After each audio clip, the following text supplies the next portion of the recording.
আসসালামু আলাইকুম রহমতুল্লাহি ওবারাকাতুহু। আজকে আমরা কাঠামো মাজহাবের দ্বিতীয় অংশ থেকে পড়া শুরু করব। প্রথম অধ্যায়ের দ্বিতীয় পাঠ। নাহমাদুহু নুসাল্লি আলা রাসূলিল কারীম আম্মা বাদ ফাকাউযু বিল্লাহি মিনাশ শাইতানির রাজিম বিসমিল্লাহির রহমানির রহিম। গল্প কথিত আছে যে বসরা শহরে এক বাগান মালিক ছিলেন। একদিন তার বাগানে গেলেন। তার চোখে হঠাৎ পড়ল এক কৃষকের সুন্দরী স্ত্রীর চেহারায়। বাগান মালিক কৃষককে একটি কাজের নির্দেশ দিয়ে বাইরে পাঠালেন এবং তিনি লোকটিকে বললেন, দরজাগুলো বন্ধ করে দাও। মেয়েটি বলল, সব দরজাই বন্ধ করে দিয়েছি একটি ছাড়া, তা বন্ধ করা যায় না। মালিক জিজ্ঞেস করলেন, সেটি আবার কোন দরজা? জবাব দিল, ওই দরজা যা আমাদের মাঝে ও পরাক্রমশালী আল্লাহ তাআলার মাঝে বিদ্যমান। মালিক লজ্জিত হয়ে ইস্তেগফার তওবা করলেন। আরেকটা আমরা কাহিনী পড়ছি, কাশফুল মাহজুব গ্রন্থ থেকে কাহিনী। হাতিম আল আসাম রাদিয়াল্লাহু তাআলা বলেন, চারটি জ্ঞান অবলম্বন করলাম এবং দুনিয়ার সবকিছু থেকে হাত গুটিয়ে নিলাম। লোকেরা জিজ্ঞেস করলেন, ওসব কি কি? তিনি বললেন, একটি এই যে প্রত্যয় লাভ করলাম যে আমার উপর আল্লাহ তাআলার একটি হক অধিকার রয়েছে, যা আমি আল্লাহ যা আমি ছাড়া অন্য কেউ তা আদায় করতে পারবে না। তা বাস্তবায়নে আমি রত হলাম। দ্বিতীয়টি হচ্ছে আমি জানলাম যে আমার রিজিক আমার জন্য নির্দিষ্ট করা আছে, যা আমার লোভের কারণে বৃদ্ধি পাবে না। তাই অতিরিক্ত চেষ্টা প্রচেষ্টা থেকে মুক্তি পেলাম। তৃতীয়টি হচ্ছে এই যে আমি এই জ্ঞান লাভ করলাম যে আমাকে কেউ সন্ধান করেছে, অর্থাৎ মৃত্যু। এর কাছ থেকে পালানো যাবে না। তাই তার জন্য প্রস্তুতি নিয়ে রেখেছি। চতুর্থ হচ্ছে এই যে আমার একজন পরাক্রমশালী মহাশক্তিধর প্রভু আছেন, যিনি আমার সবকিছু জানেন। তার প্রতি লজ্জা পোষণের কারণে যা কিছু অন্যায় ও অবৈধ তা থেকে বিরত রয়েছে। কেননা যদি কোনো বান্দার এই জ্ঞান থাকে যে আল্লাহ তাআলা তাকে দেখেছেন, তাহলে সে এমন কোনো কাজ করবে না যে কারণে তাকে কিয়ামতের দিন শরম পেতে হবে। বান্দার জ্ঞান। তবে বান্দার জ্ঞানকে আল্লাহ তাআলা ও তার পরিচয় সম্পর্কে হতে হবে। বান্দার উপর ফরজ হলো সময় জ্ঞান থাকা এবং সময়ের সাথে সংশ্লিষ্ট বিষয়াদির বাহ্যিক ও অভ্যন্তরীণ ব্যাপারে জ্ঞান লাভ করা। এটিকে দুভাগে বিভক্ত। একটি উসুল বা মূলনীতিমালাগুলো সংক্রান্ত এবং অন্যটি শাখাগত বিষয় সংশ্লিষ্ট। প্রত্যেকটিরই বাহ্যিক এবং অভ্যন্তরীণ দুটি দিক রয়েছে। উসুলের বাহ্য দিক হচ্ছে শাহাদাতের বাক্য কালেমায়ে শাহাদাত এবং এর ভেতরে যা বাতেনের দিক হচ্ছে এই জ্ঞান সম্পর্কে গবেষণা করা। ফুরু বা শাখাগত বিষয়ের বাহ্য দিক হচ্ছে আচার আচরণিক কর্মকাণ্ড। এর ভেতরে জ্ঞান বা অন্তরের দিক থেকে হচ্ছে সঠিক নিয়ত করা। যেকোনোটি অন্যটি ছাড়া টিকতে পারে না, অসম্ভব। জাহিরি হাকিকত যদি আন্তরিকতা ছাড়া হয় তাহলে তা হবে নেফাক বা মুনাফিকি। আবার হাকিকতের বাতিন যদি জাহির বা বাহ্য আচরণ ছাড়া হয় তাহলে তা হবে অস্বীকারী জিন্দিগির আচরণ। বাতিন ছাড়া জাহিরি শরীয়ত হচ্ছে নাফস বা শূন্য হওয়া। আর জাহিরি শরীয়ত বইতুনি কাজ হচ্ছে হাওয়াসাস বা কুপ্রবৃত্তি। সুতরাং ইলমে হাকিকত বা সত্যজ্ঞানের তিনটি রুকন বা স্তম্ভ রয়েছে। একটি হলো মহামনিত্ব ও মহাপরাক্রমশালী আল্লাহ তাআলার জাত বা জাত প্রকৃত সত্তা সম্পর্কে জ্ঞান মারেফত এবং তার একত্ব বা অধিয়ত্ব সম্পর্কে প্রত্যয় জ্ঞান অর্জন। এছাড়া এই মহাপরাক্রমশালী জাতে পাকের সদৃশ কিছুকে অস্বীকার করা। দ্বিতীয়টি হচ্ছে তার সিফাত বা গুণাবলী ওসবের নিয়মকানুন সম্পর্কে জ্ঞান। আর তৃতীয় রকম হচ্ছে আল্লাহ তাআলার আফজাল বা কর্মকাণ্ড ও প্রজ্ঞা সম্পর্কে জ্ঞান। শরীয়তের জ্ঞানে রয়েছে তিনটি স্তম্ভ। একটি কিতাব আল কুরআন, দ্বিতীয়টি সুন্নাহ আল হাদিস এবং তৃতীয়টি উম্মতের ইজমা। আল্লাহ তাআলার পবিত্র জাত সিফাত ও আফআইলের বিষয়ে জ্ঞান অর্জনের দলিল প্রমাণ রয়েছে। যেমন আল্লাহ তাআলা বলেন, ফালাম আনহু লা ইলাহা ইল্লাহু, অর্থাৎ জেনে রাখো আল্লাহ তাআলা ব্যতীত অন্য কোনো ইলাহ নেই। সূরা মুহাম্মদ আয়াত নম্বর 19। তিনি আরো বলেন, ফাল্লামু আনাল্লাহু মাওলাকুম, অর্থাৎ জেনে রাখো আল্লাহ তাআলা তোমাদেরই অভিভাবক। সূরা আনফাল আয়াত নাম্বার 40। আল্লাহ তাআলার আরো একটি ঘোষণা, আলাম তারা ইলা রব্বিকা কাইফা মাদ্দাজিল্লা, অর্থাৎ তুমি কি তোমার প্রতিপালকের প্রতি লক্ষ্য করো না কিভাবে তিনি তার ছায়া সম্প্রসারিত করেন। সূরা ফুরকান আয়াত নম্বর 45। তিনি আরো একটি বাণী, আফালা ইয়ানজুরুনা ইলাল ইবিলি কাইফা খুলিকত, অর্থাৎ তবে কি ওরা দৃষ্টিপাত করে না উটের দিকে কিভাবে ওকে সৃষ্টি করা হয়েছে। সূরা গাশিয়া আয়াত নম্বর 17। এ ধরনের আয়াত অনেক রয়েছে যাতে প্রমাণিত হয় যে পরম পবিত্র মহান আল্লাহ তাআলার সৃষ্টিসমূহের প্রতি নজর বা নজরে লক্ষ্য করার জোর তাগিদ দেওয়া হয়েছে। কেননা এসব কর্মকাণ্ডে দেখেও কর্মকর্তা আল্লাহ তাআলাকে তার গুণাবলী জানা যায়। পয়গম্বর হুজুর পাক সাল্লাল্লাহু তাআলা আলাইহি ওয়াসাল্লাম বলেছেন,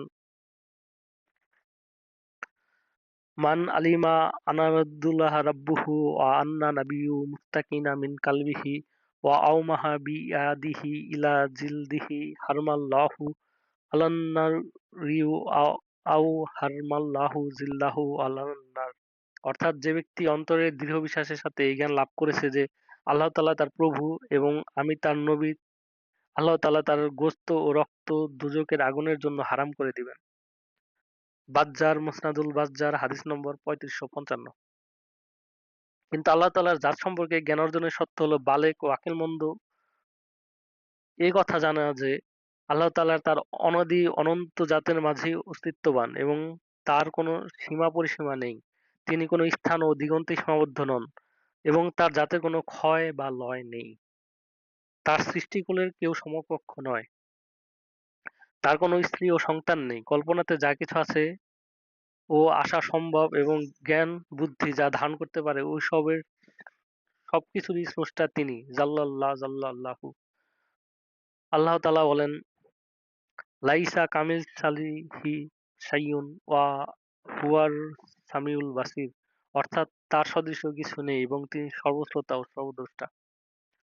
সূরা শুরা আয়াত নাম্বার ১১। তবে তার সিফাত বা গুণাবলী সম্পর্কে জ্ঞানের তাৎপর্য হচ্ছে এই যে, জেনে রাখো যে আল্লাহ তাআলার সিফাত তার মাঝে নিহিত রয়েছে। এই সিফাত তিনি নন এবং তার অংশও নয়। তার উপরে নির্ভরশীল ও প্রতিষ্ঠিত। আর তিনি নিজের উপরই প্রতিষ্ঠিত ও চিরন্তন। তার গুণরাজির মাঝে রয়েছে ইলম বা জ্ঞান, শক্তি, হায়াত, ইচ্ছা, শ্রবণশক্তি, দৃষ্টি, বাণী বা কথা ও স্থায়িত্ব। আল্লাহ তাআলা বলেন, ইন্নাল্লাহু আলিমুল বিজাতিস সুদূর। অর্থাৎ অন্তরে যা কিছু আছে তিনি তা সবিশেষ অবহিত। সূরা হুদ আয়াত নম্বর ৫, সূরা ফাতির আয়াত নম্বর ৩৮, সূরা জুমার আয়াত নম্বর ৭, সূরা সূরা আয়াত ২৪ এবং সূরা মুলক আয়াত নম্বর ১৩। তিনি আরো বলেন, ও আল্লাহু কুল্লি শাইইন কাদিরুন। অর্থাৎ আল্লাহ তাআলা সকল বিষয়ের উপর পূর্ণ ক্ষমতাবান। সূরা বাকারা আয়াত নম্বর ২৮৪। তার বাণী, হুয়াল হাইয়্যু লা ইলাহা ইল্লা হুয়া। অর্থাৎ তিনি চিরঞ্জীব, তিনি ব্যতীত কোনো ইল্লাহ বা সর্বময় প্রভু নেই। সূরা মুমিন আয়াত নম্বর ৬৫। তিনি আরো বলেছেন, ওয়া হুস সামিউল বাসির। অর্থাৎ তিনি সর্বদ্রষ্টা ও সর্বশ্রোতা। সূরা মুমিন আয়াত নম্বর ৬৫। তিনি আরো বলেন, ফাআলাহুন লিম ইউরিদ। অর্থ অর্থাৎ তিনি যা ইচ্ছা তাই করেন। সূরা বুরুজ আয়াত ১৬। তিনি আরো বলেন, কাউলুল হাক্কু। অর্থাৎ তার কথাই সত্য ন্যায়সঙ্গত। সূরা আনাম আয়াত নাম্বার ৭৩। আল্লাহ তাআলার আফজাল বা কার্যকলাপ সম্পর্কে জ্ঞানের তাৎপর্য হচ্ছে এই যে, জেনে রেখো যে পবিত্র আল্লাহ তাআলা সমগ্র সৃষ্টিকুলের স্রষ্টা এবং তার সকল কার্যকলাপের স্রষ্টা তিনি। সমগ্র বিশ্বজগৎ একসময় ছিল না। তার কাজের গুণাবলীই অস্তিত্ব লাভ করেছে। তিনি ভালো ও মন্দের স্রষ্টা। তিনি লাভ ও ক্ষতিরও স্রষ্টা। তিনি বলেন, আল্লাহু খালিকু কুল্লি শাইইন। অর্থাৎ আল্লাহ তাআলা সকল বস্তু ও বিষয়ের স্রষ্টা। সূরা জুমার আয়াত নম্বর ৬২।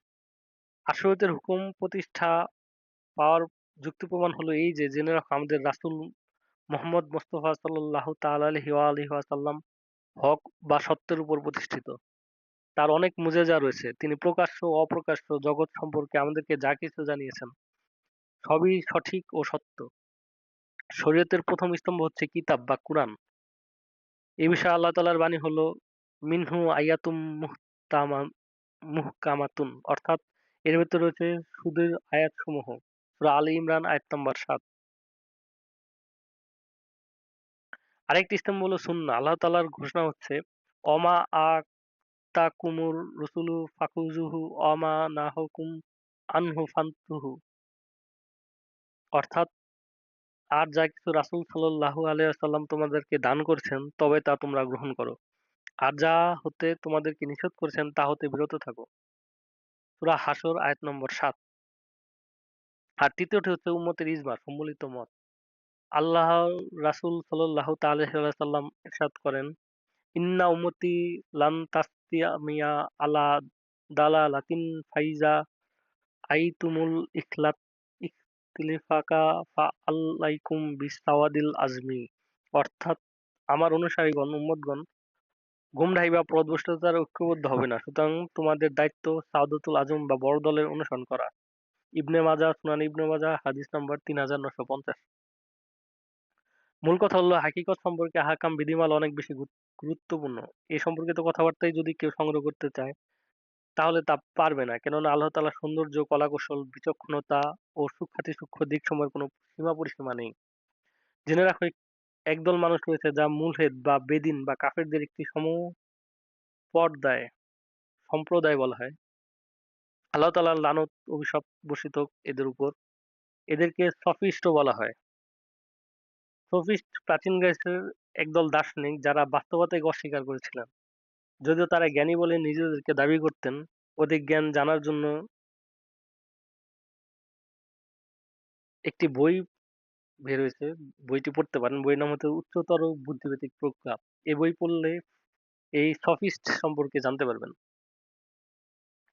আল্লাহ তাআলা আমাদেরকে সবাইকে সঠিক বুঝ দান করুন। আমিন। বিরহমাতিকা ইয়া আরহামার রাহিমিন। আজকে এই পর্যন্তই থাক। পরবর্তী ক্লাসে আমরা পরবর্তী বিষয় নিয়ে আলোচনা করব।